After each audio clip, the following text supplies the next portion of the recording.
Amen. Well, if you are just joining us in this class for the first time, or if you're tuning in online, we are doing a study of the Sermon on the Mount this quarter. And we just started. Our last class, we discussed the first 3 Beatitudes, and we'll pick up with the second set of 3 Beatitudes this morning. But before we begin, just a couple housekeeping notes. I normally get stuck in the small classrooms in the back, which I love teaching in, because they really foster comments and conversation. That can be a bit of a challenge out here, especially when we're all very spread out. Despite that, I would love your input, your comments, your questions. I find that in a learning environment, whether that's in a classroom or even in our church Bible studies, anytime we can hear multiple thoughts, multiple perspectives, that is always more enriching than just you hearing my thoughts. So please feel free to participate, to chime in. If I get tunnel vision, feel free to interrupt me. I'll try and look for hands, but I welcome interruptions. If we are in a moment where we're in a time crunch and there's material that we need to get through, I'll just make a note of that and I'll keep chugging along. Otherwise, please feel free to raise your hand, to throw out a comment. I welcome and encourage that. I also take this opportunity really as a blessing. If you have been keeping up with your reading that we're doing as a church family, we are doing 1 year walking with Jesus. And if you don't have our reading plan, they are out in the lobby, and I would encourage you to pick one up. We as a church family here are taking time to spend time with Christ through his teachings.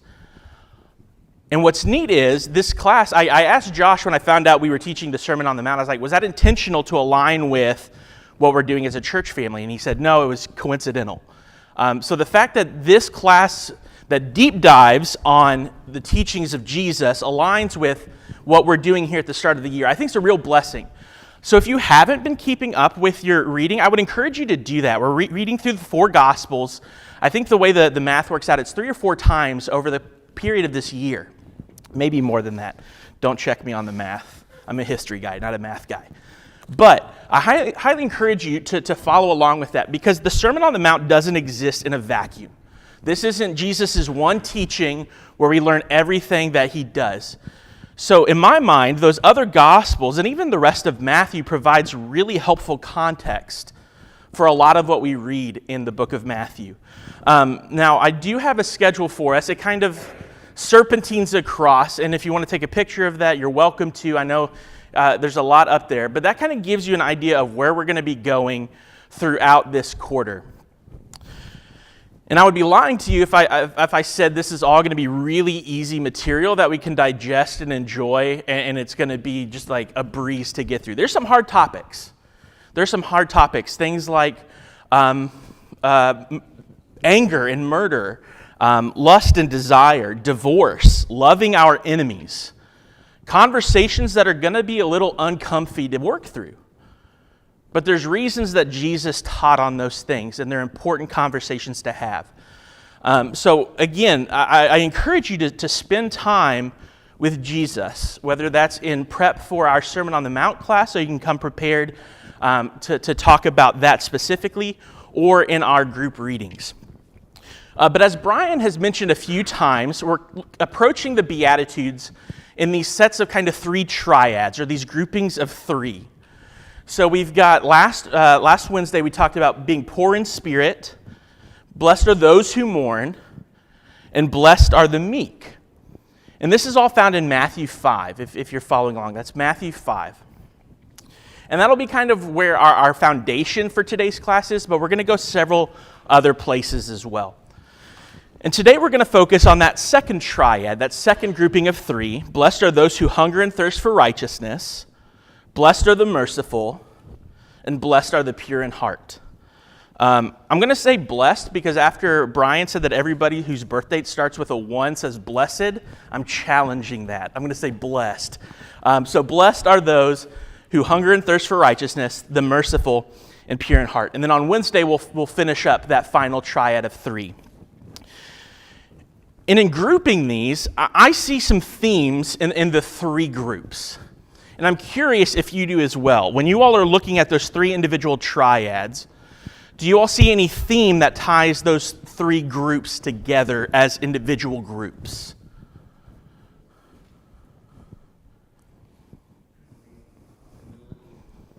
Okay. So the first one covers a lot about a humble nature. Very good.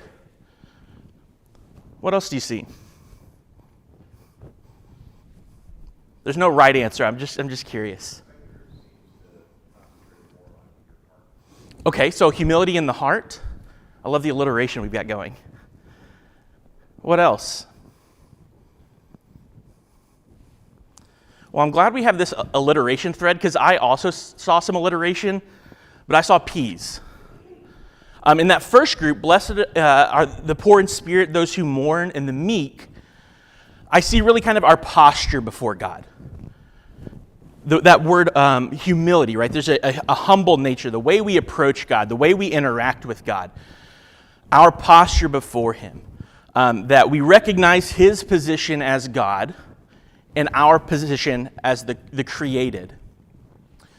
In the second triad, that second grouping of three, I see kind of our pursuit of holiness, right? Blessed are those who hunger and thirst for righteousness. There's that idea of pursuit in that. Blessed are the merciful. Blessed are the pure in heart. There's a desire for holiness in those things. And then finally, our place in the world in that last three. Blessed are the peacemakers. Blessed are those who are persecuted, and blessed are you when others revile you. And so what's interesting, and the reason I kind of talked about the topics that we're going to cover throughout the rest of the quarter, is that I think this is kind of the lens, these Beatitudes are the lens through which we need to view those. That Jesus here in these early teachings of this sermon is laying out the characteristics of kingdom seekers. What does it look like to be a follower of me? And it's people who have the right posture before God, and a reverence for who He is, and an understanding of their relationship with Him. The kingdom will be made up of individuals who seek after holiness and make that a priority in their life. And it's a kingdom of people who understand that their citizenship isn't in this world, but in the next. And that their life here might look a little different than the life of their neighbor because of their calling. So hopefully that's helpful to you. I like ways to kind of remember. And so the alliteration I just kind of found helped me. So hopefully that is helpful to you. And so the first topic we're going to cover this morning is blessed are those who hunger and thirst for righteousness, for they shall be satisfied. That's Matthew 5, verse 6. When you all think of this idea of hungering and thirsting for righteousness, what comes to mind? What do you all think of?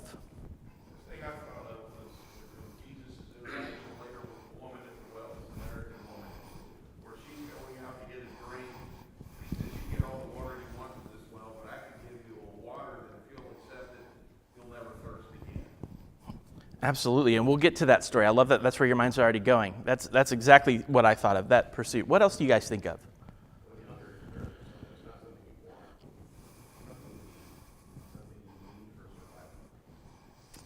And there's an innate desire to get it. Whether your body wants it or not, it's telling you, I have to have that thing, right? Absolutely. That's what makes that idea of fasting such an interesting thing, right? That there's this desire, we're depriving ourselves of something our body is craving to have to refocus our mind on something else. Yes?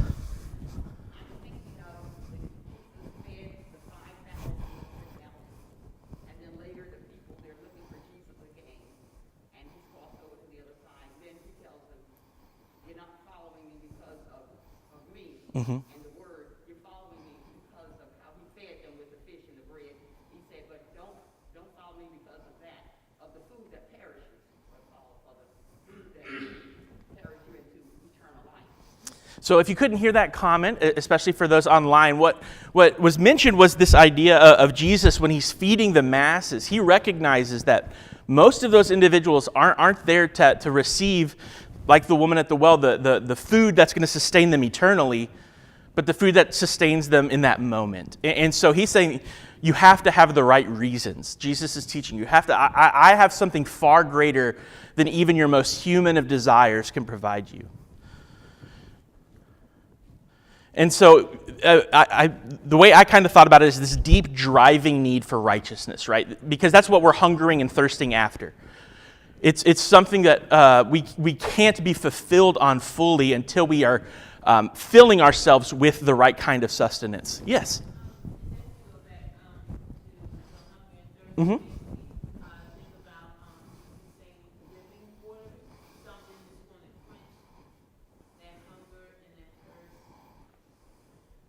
Yeah, so the idea of living water being something that truly satisfies, that meets the need, that hunger and thirst, absolutely.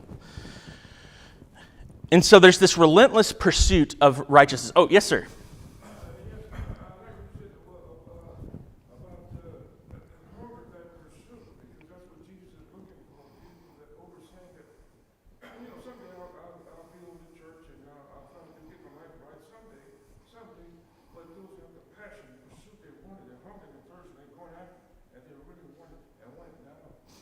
And it's not an active or a passive participation, right? Jesus is saying, I'm not calling those who will passively participate in what I have to offer, but somebody who is going to buy in, invest, and pursue what it is that I have to offer.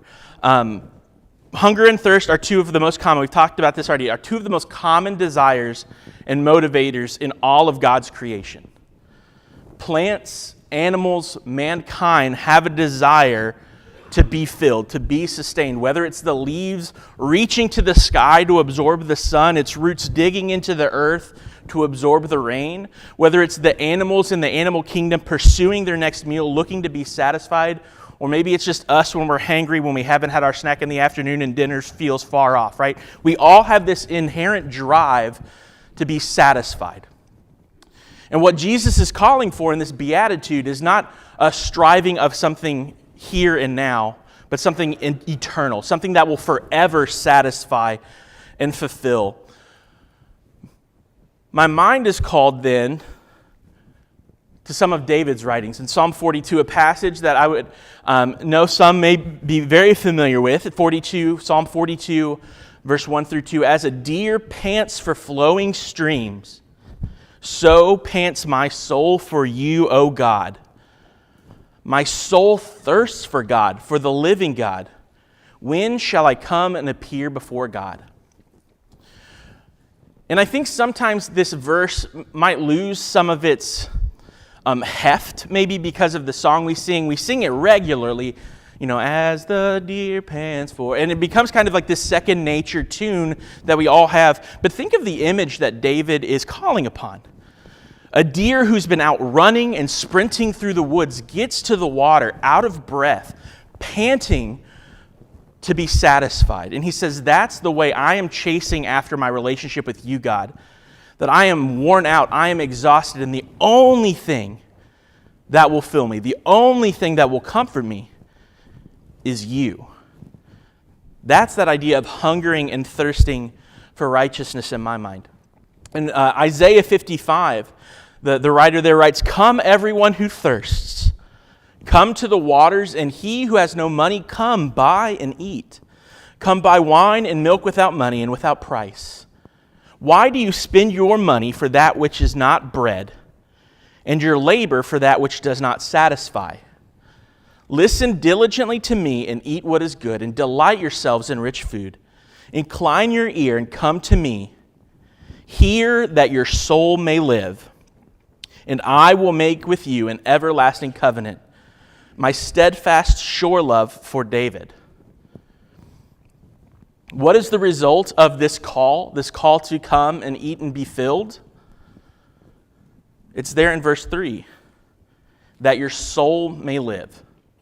There's something that the prophet Isaiah is prophesying that says, hey, there is something far greater than just the feasts of this world. There's something that will sustain you and keep you even when you are hungry. And then we already talked about one of these examples. Really kind of both of these in John 4. Turn over there with me to John 4.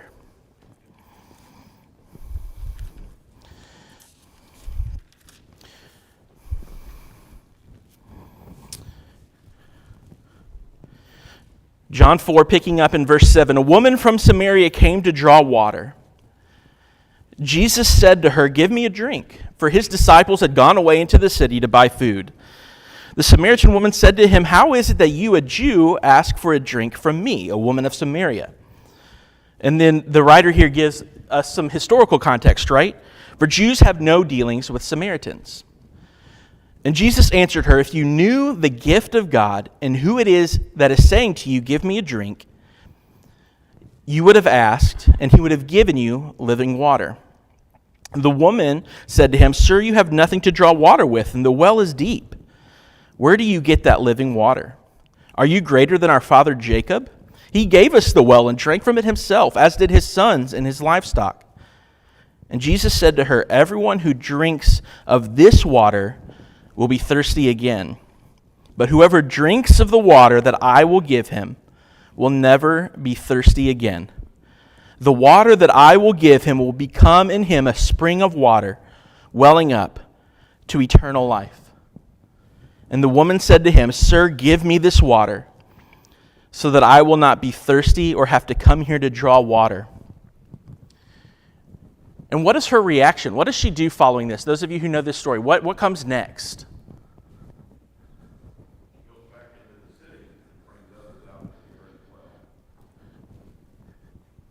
Think of the lives that are changed because of this pursuit. This lady encounters Jesus, and Jesus says, "I have something for you far greater." And her immediate reaction is, "This can't be for me alone. I have to share this with others." So not only is she being filled, but is being overflowed to the point where others can be filled as well. What are some verses when you all think of this pursuit? This pursuit of hungering and thirsting for righteousness. What are some verses that come to your mind? And I'll give you a moment. I know I'm kind of putting you on the spot. But when you all think of verses that kind of encapsulate this idea of hungering and thirsting after righteousness, what do you all think of? Also, while y'all are thinking about that, quick poll. Is the font big enough? Okay, I always worry about that. I never know. Should I go 24, 28, 32? Glad it's working. All right. What are some verses you all think of?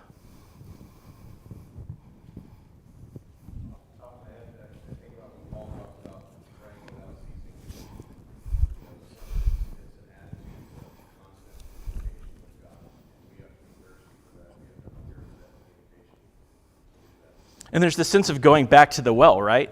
There's this sense of needing to be constantly filled. Not that one-time trip to the well should sustain us forever, but that constant connection with him, absolutely, and that idea of praying without ceasing. That's a great one. What else comes to mind?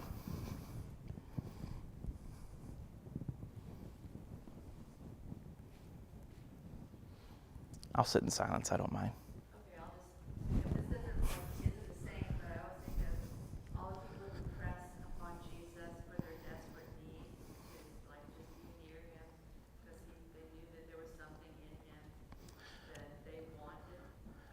Yeah. Would literally do anything. That's a great image. For if you couldn't hear, she was talking about all the, not necessarily one verse in particular, but think of all the encounters. If you think through the Gospels, think of all the encounters of Jesus with the different citizens of the land that he would run into, and how eager they were, those who really knew what Jesus was about, how eager they were just to merely be in his presence. What was mentioned was the lady with the bleeding disorder, and how all she wanted to do was just touch the hem of his garment. Think about Zacchaeus, who was willing to do whatever to just get a vantage point to see and to know. All of those are great images of people who had a desire. His disciples, who were willing to, at the drop of a hat, say, "Hey, I've been called to follow. Where you lead, I'll go." Those are all great examples. Oh, yeah, go for it.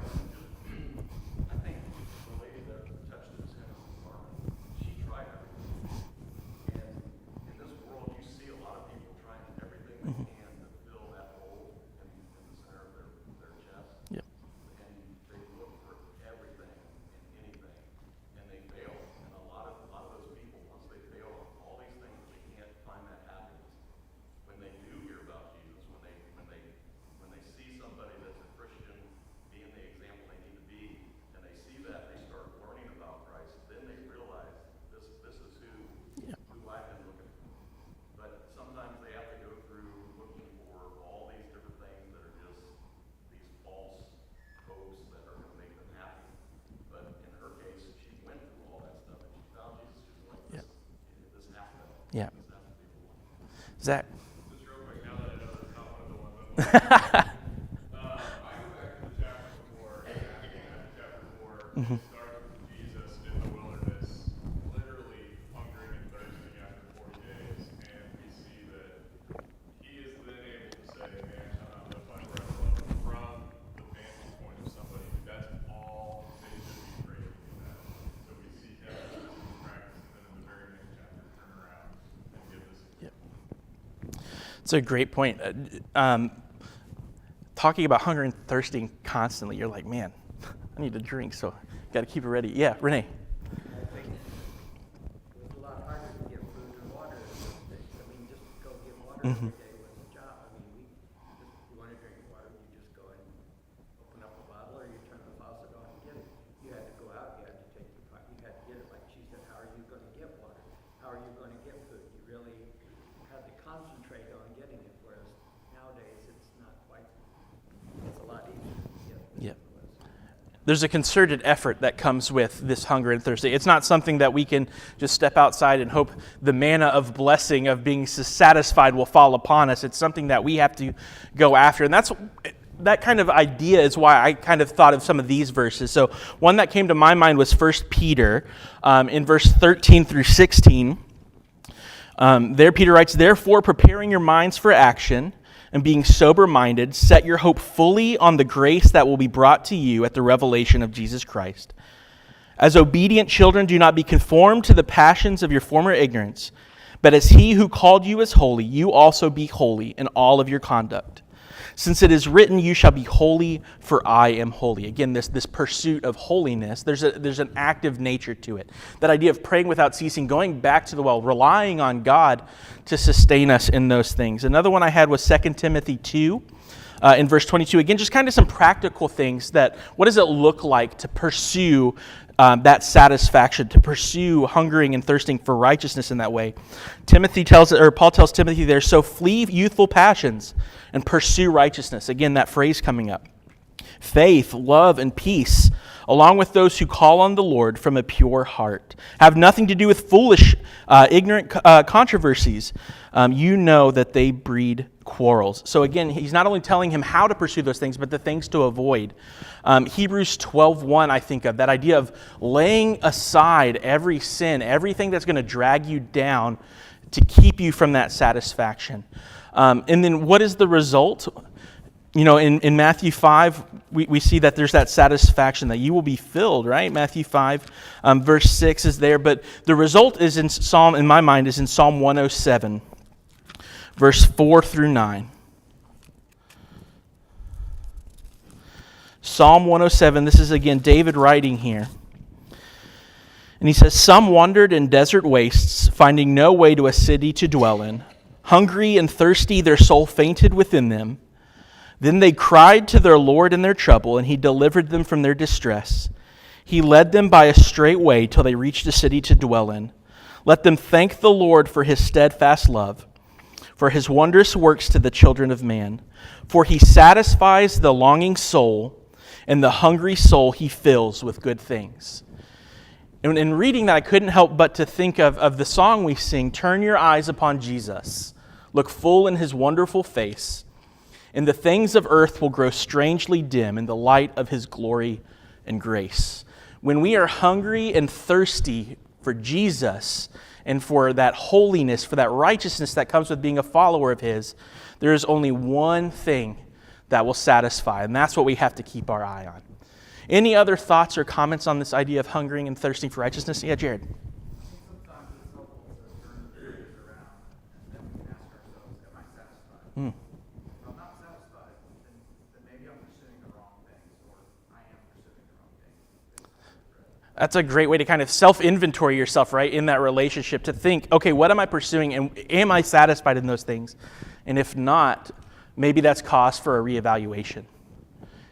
Anything else before we move on? All right. Going then to the next one. Blessed are the merciful. For what? They shall receive mercy. Absolutely. And as I was reading, I saw somebody describe mercy as compassion in action, not just pity. And I think sometimes those get mixed up a little bit, that we think of, oh, I feel sorry for you, I feel bad for you, so there's this idea of, oh, I show mercy towards them. But no, it's this idea of compassion in action, that there is activity and intentionality involved with how we show mercy. And in Micah 6:8, mercy is one of the characteristics of God's people. 3 things are listed. Can somebody read Micah 6:8 for me?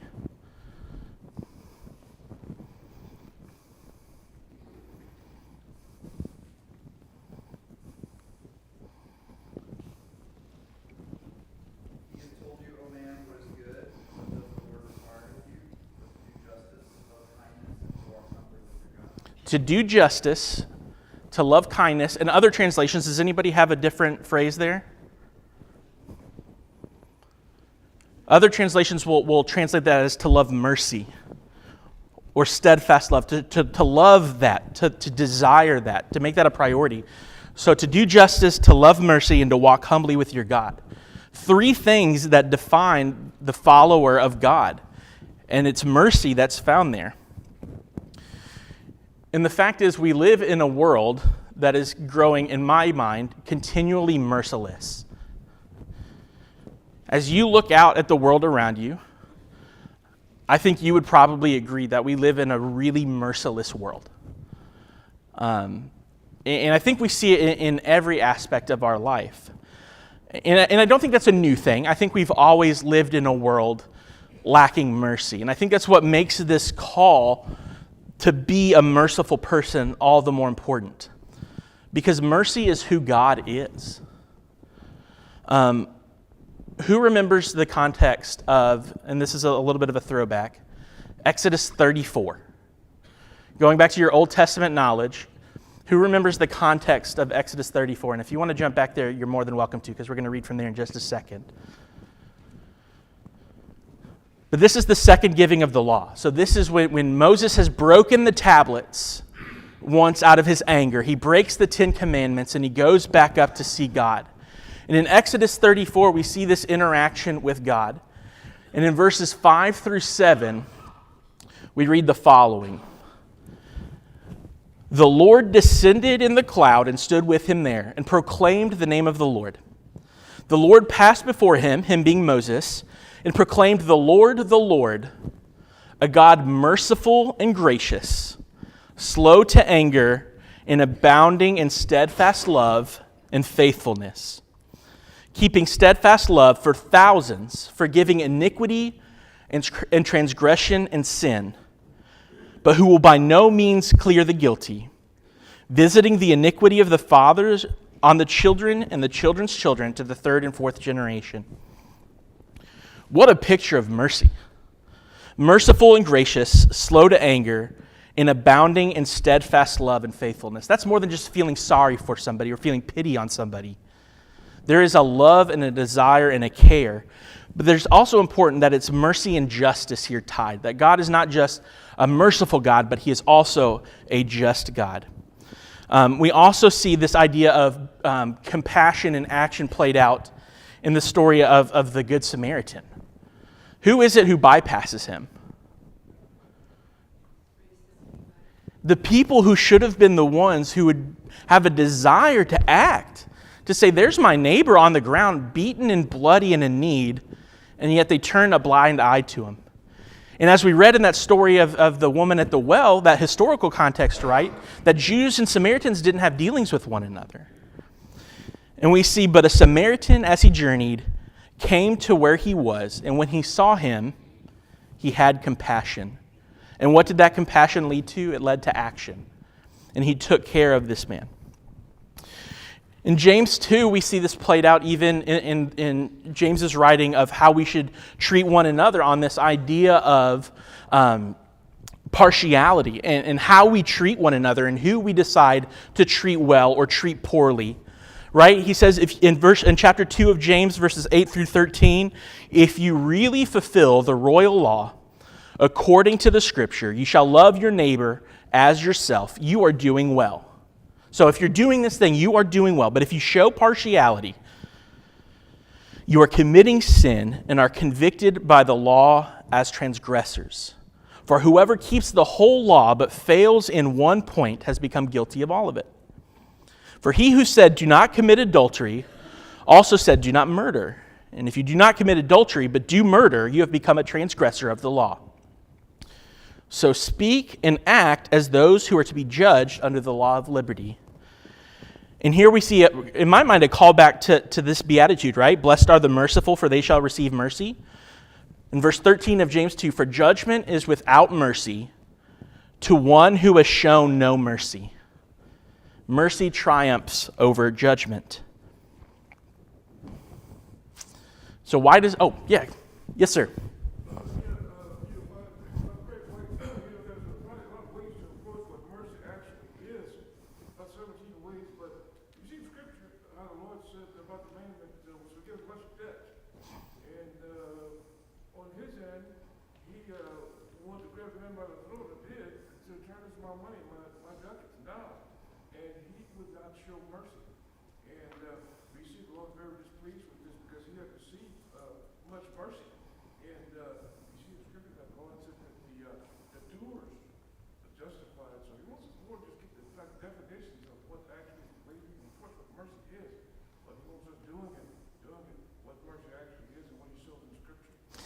That is a great segue. Let's go ahead and open to Matthew chapter 18. So the question I want to ask us this morning on this topic of mercy is, why does mercy matter? And this is the story that was just being referenced. We'll go ahead and skip there. Why does mercy matter? And for one reason, it's because of our own need for mercy. If you're in Matthew 5, just a few pages over to Matthew 18, and we have the story that we were just talking about. And in my mind, this is one of the most challenging texts in Jesus' teaching. Because I think it is one of the ones that challenges our nature in a really visceral way. I think this story, just, at least for me, is so challenging. It's this parable, again, of the unforgiving servant in Matthew 18, starting in 21. Then Peter came up and said to him, Lord, how often will my brother sin against me and I forgive him? As many as 7 times? And Jesus said, I do not say to you 7 times, but 77 times, or 7 times 7, some say. Therefore, the kingdom of heaven may be compared to a king who wished to settle accounts with his servants. When he began to settle, one was brought to him who owed him 10,000 talents. And since he could not pay, his master ordered him to be sold, with his wife and children and all that he had, and payment to be made. So the servant fell on his knees, imploring him, have patience with me, and I will pay you everything. And out of pity for him, the master of the servant released him and forgave him the debt.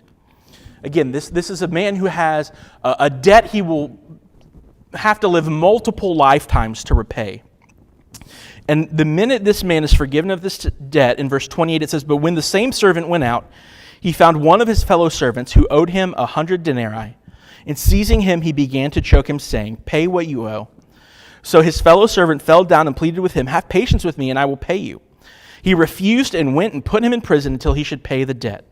When his fellow servants saw what had taken place, they were greatly distressed, and they went and reported to their master all that had taken place. Then his master summoned him and said to him, you wicked servant, I forgave you all that debt because you pleaded with me.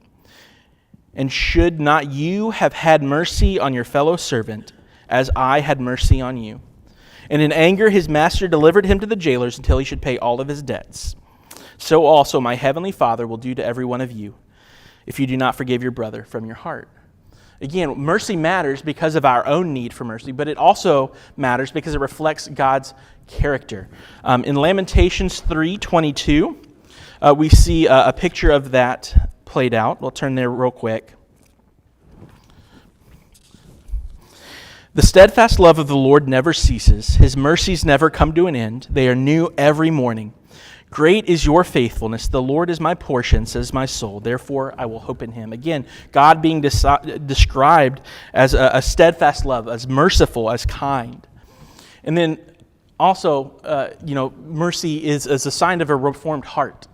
That there is a change in you and who you are, that your heart has changed, not like the world around you that is rife with merciless individuals, but that you too would then be described as having mercy. And I want to draw a point here, and I'll try and use the rest of my time wisely here. Mercy is countercultural in all generations. Using your knowledge of the first century, when Jesus is saying these things, blessed are the merciful, for they shall receive mercy. Why might mercy in that time be considered countercultural?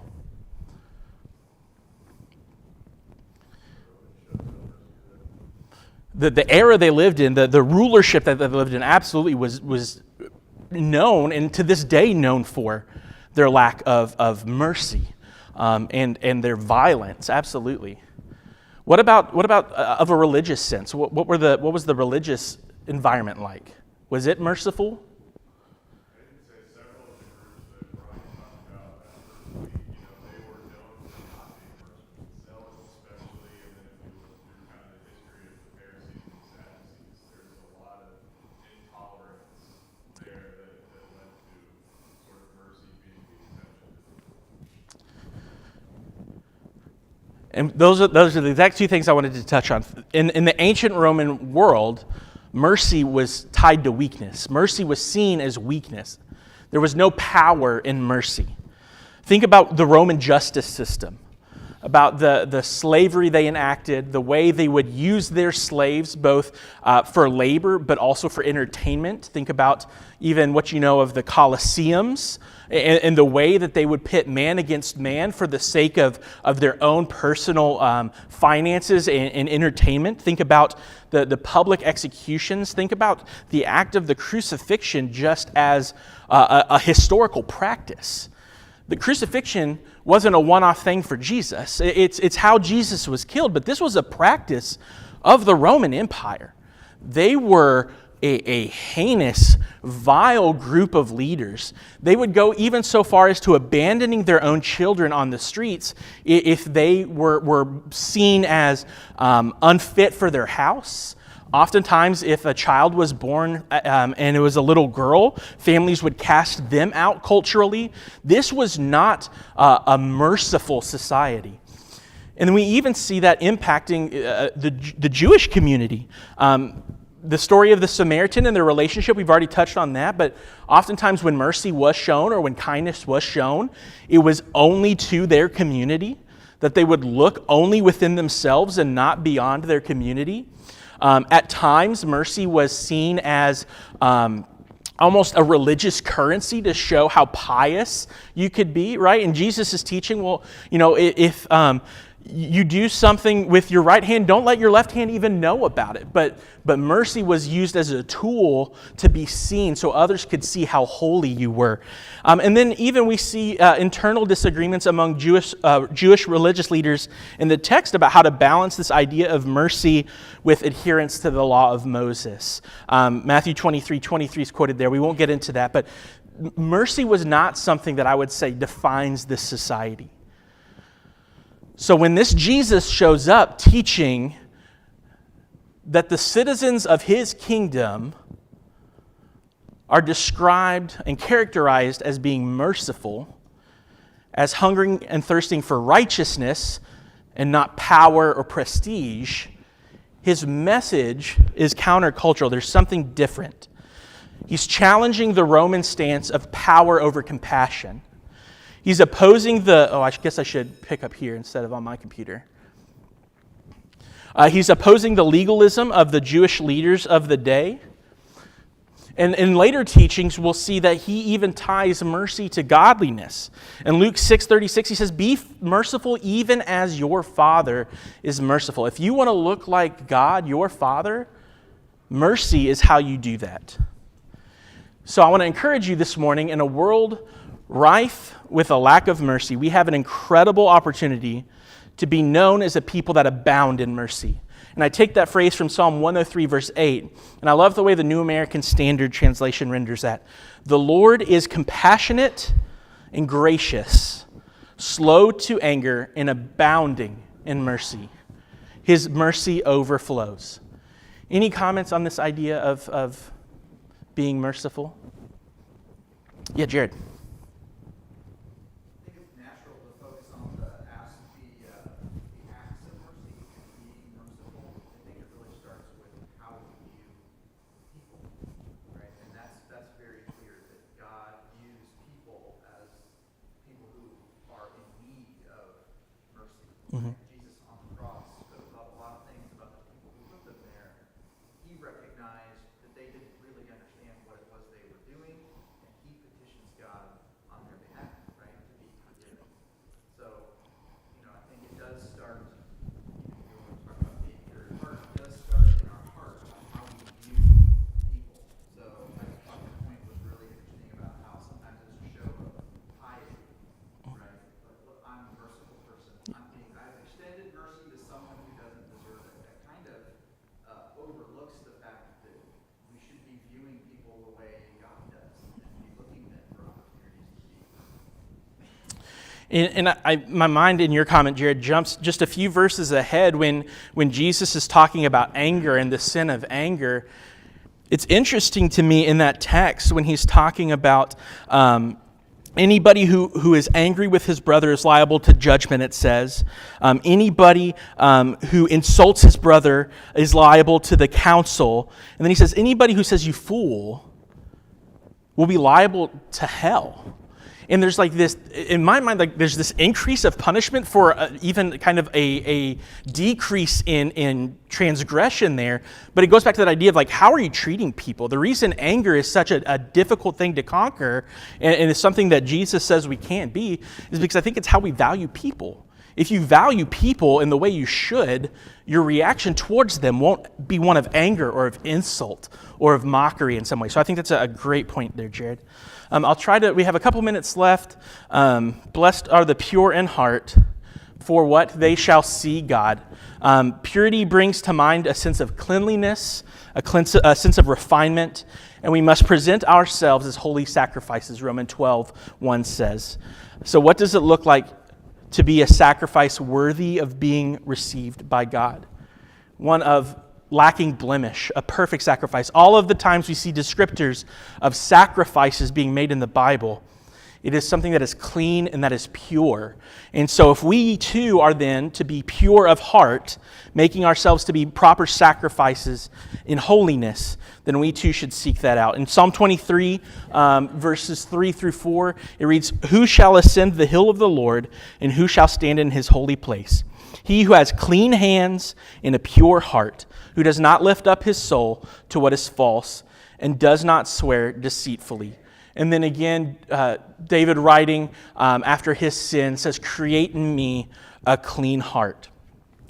So our encouragement in cultivating purity is to walk in the light. 1 John 1, 5 through 9, "But if we walk in the light as he is in the light, we have fellowship with one another, and the blood of Jesus, his Son, cleanses us from all sins." We are to renew our mind, Romans 12:2. I love the way the NLT phrases this. "Don't copy the behavior and customs of this world, but let God transform you into a new person by changing the way you think. Then you will learn to know God's will for you, which is good, pleasing, and perfect." Again, this pursuit of holiness, this pursuit of purity and of a pure heart. And then to pursue God above all else, James 4 through 8. "Draw near to God, and he will draw near to you. Cleanse your hands, you sinners, and purify your hearts, you double-minded." Again, this little triad, this hungering and thirsting for righteousness, this idea of mercy, this idea of pursuing a pure heart, all work in tandem to teach us as pursuers of Jesus that if we want to be part of his kingdom, that we are to pursue holiness. We'll pick up with those next 3 Beatitudes on Wednesday night. Thank you guys for your participation this morning.